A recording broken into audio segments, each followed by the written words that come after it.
আসসালামু আলাইকুম ওয়া রাহমাতুল্লাহি ওয়া বারাকাতুহু। আজ আলোচনা করব হযরত মুহাম্মদ সাল্লাল্লাহু আলাইহি ওয়াসাল্লামের জীবনী নিয়ে।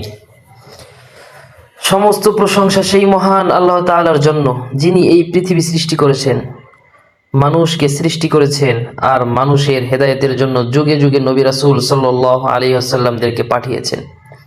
দুরূদ ও সালাম বর্ষিত হোক সর্বশ্রেষ্ঠ মানব, সর্বশেষ নবী, রাহমাতুল লিল আলামিন হযরত মুহাম্মদ সাল্লাল্লাহু আলাইহি ওয়াসাল্লামের উপর। প্রিয় দর্শক, আজ আমরা এমন একজন মহান ব্যক্তিত্বের জীবনী নিয়ে আলোচনা করব, যিনি শুধু মুসলমানদের নেতা নন, বরং সমগ্র মানব জাতির জন্য রহমত হয়ে পৃথিবীতে এসেছিলেন। তিনি ছিলেন সত্যবাদী, আমানতদার, দয়ালু, ক্ষমাশীল, সাহসী এবং আল্লাহর সবচেয়ে প্রিয় বান্দা। আজকের এই দীর্ঘ আলোচনায় আমরা জানব রাসূল সাল্লাল্লাহু আলাইহি ওয়াসাল্লামের জন্মের পূর্বের পৃথিবীর অবস্থা, তার জন্ম, শৈশব, কৈশোর, ব্যবসায়িক জীবন, বিবাহ, নবুয়ত লাভ, ইসলামের দাওয়াত, মক্কার নির্যাতন, হিজরত, মদিনা রাষ্ট্র প্রতিষ্ঠা, যুদ্ধসমূহ, বিদায়, হজ এবং তার ইন্তেকাল পর্যন্ত প্রতিটি গুরুত্বপূর্ণ ঘটনা। এই ভিডিওটি শেষ পর্যন্ত দেখুন, কারণ এই জীবনী শুধু ইতিহাস নয়, এটি আমাদের জীবনের জন্য শিক্ষা, ঈমান এবং হেদায়েতের উৎস। রাসূল সাল্লাল্লাহু আলাইহি ওয়াসাল্লামের আগমনের পূর্বে পৃথিবীর অবস্থা কেমন ছিল? রাসূল সাল্লাল্লাহু আলাইহি ওয়াসাল্লামের আগমনের পূর্বে পৃথিবীর অবস্থা ছিল খুবই কঠিন। পৃথিবী ছিল অন্ধকারে নিমজ্জিত। আরব সমাজে তখন মূর্তি পূজা চলত, মদ, জুয়া, সুদ ছিল সাধারণ বিষয়। নারীদের কোনো সম্মান ছিল না। কন্যা সন্তান জন্ম নিলে জীবন্ত কবর দেওয়া হতো। শক্তিশালীরা দুর্বলদের উপর অত্যাচার করত। মানুষ আল্লাহকে ভুলে গিয়েছিল। পৃথিবী অপেক্ষা করছিল এমন একজন পথ প্রদর্শকের জন্য, যিনি মানুষকে অন্ধকার থেকে আলোয় নিয়ে আসবেন। ঠিক সেই সময় আল্লাহ তাআলা পৃথিবীতে পাঠালেন তার প্রিয় হাবিবকে। জন্ম এবং বংশ পরিচয়। রাসূল সাল্লাল্লাহু আলাইহি ওয়াসাল্লাম জন্মগ্রহণ করেন 570 খ্রিস্টাব্দে আরবের পবিত্র নগরী মক্কাতে। এই বছরকে বলা হয় আমুল ফিল বা হাতির বছর। তার পিতার নাম ছিল আব্দুল্লাহ, তার নাম ছিল আমিনা, দাদার নাম ছিল আব্দুল মুত্তালিব। তিনি ছিলেন কুরাইশ বংশের সবচেয়ে সম্মানিত পরিবার থেকে। রাসূল সাল্লাল্লাহু আলাইহি ওয়াসাল্লাম জন্মের আগেই তার পিতা ইন্তেকাল করেন, অর্থাৎ তিনি এতিম অবস্থায় পৃথিবীতে আগমন করেন।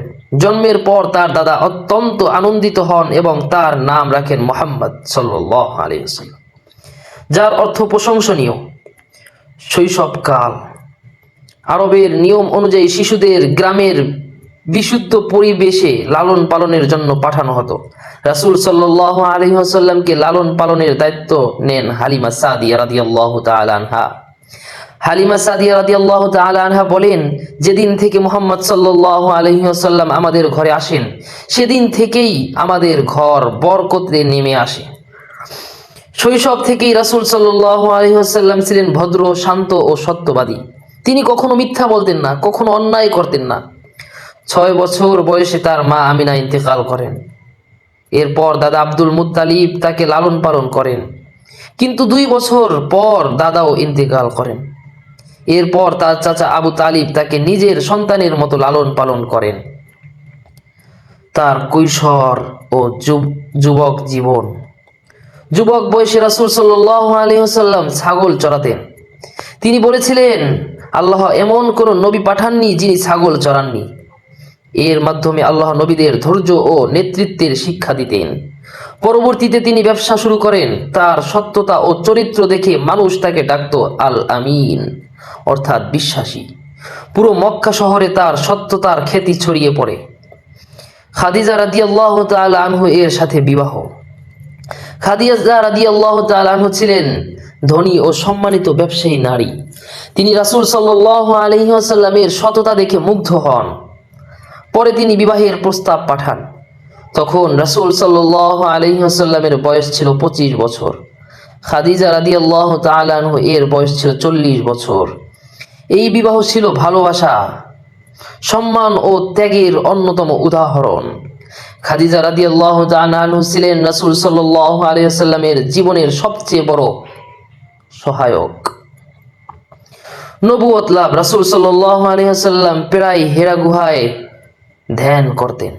40 বছর বয়সে একদিন সেখানে আগমন করেন ফেরেশতা জিবরাইল আলাইহিস সালাম।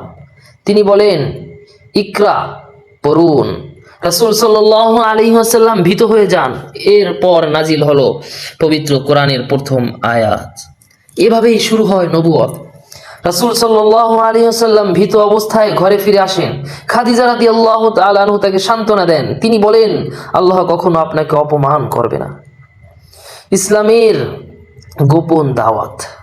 প্রথমে রাসূল সাল্লাল্লাহু আলাইহি ওয়াসাল্লাম গোপনে ইসলাম প্রচার শুরু করেন। সবার আগে ইসলাম গ্রহণ করেন খাদিজা রাদিয়াল্লাহু তাআলা আনহা। অতঃপর ইসলাম গ্রহণ করেন আলী রাদিয়াল্লাহু তাআলা আনহু। অতঃপর ইসলাম গ্রহণ করেন আবু বকর সিদ্দিক রাদিয়াল্লাহু তাআলা আনহু। অতঃপর ইসলাম গ্রহণ করেন যায়েদ রাদিয়াল্লাহু তাআলা আনহু। ধীরে ধীরে মানুষ ইসলামের দিকে আসতে থাকে, কিন্তু কুরাইশরা ক্ষুব্ধ হয়ে ওঠে। প্রকাশ্য ইসলামের দাওয়াত ও নির্যাতন। আল্লাহর নির্দেশে রাসূল সাল্লাল্লাহু আলাইহি ওয়াসাল্লাম প্রকাশ্যে ইসলামের দাওয়াত শুরু করেন। তিনি বলেন, লা ইলাহা ইল্লাল্লাহ বলো, সফল হবে। কুরাইশরা ইসলামকে থামানোর জন্য শুরু করে নির্যাতন। মুসলমানদের মারধর করা হতো, গরম বালুর উপর শুয়ে রাখা হতো।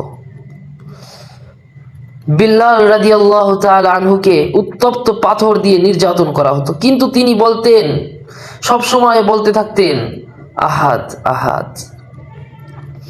তায়েফের ঘটনা। রাসূল সাল্লাল্লাহু আলাইহি ওয়াসাল্লাম ইসলামের দাওয়াত নিয়ে যান তায়েফে, কিন্তু সেখানে তাকে অত্যন্ত অপমান করা হয়।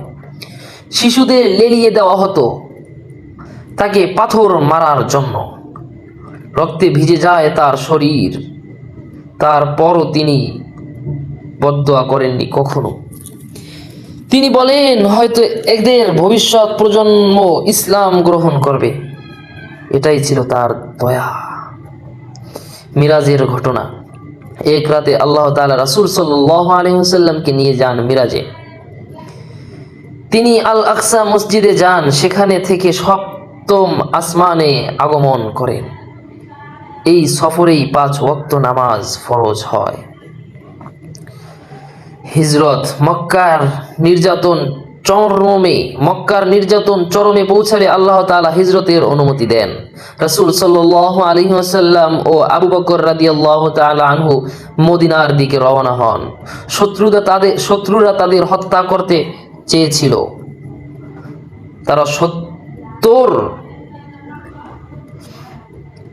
তারা সওর গুহায় আশ্রয় নেন। গুহার মুখে মাকড়সার জাল দেখে শত্রুরা ফিরে যায়। অবশেষে রাসূল সাল্লাল্লাহু আলাইহি ওয়াসাল্লাম মদিনায় পৌঁছান। মানুষ আনন্দে বলে ওঠে, তাল তাল। বারুদ আলাইনা। মদিনা রাষ্ট্র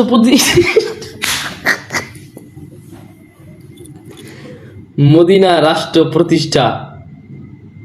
মদিনায় এসে রাসূল সাল্লাল্লাহু আলাইহি ওয়াসাল্লাম প্রথমে মসজিদ নির্মাণ করেন। তারপর মুসলমানদের মধ্যে ভ্রাতৃত্ব স্থাপন করেন।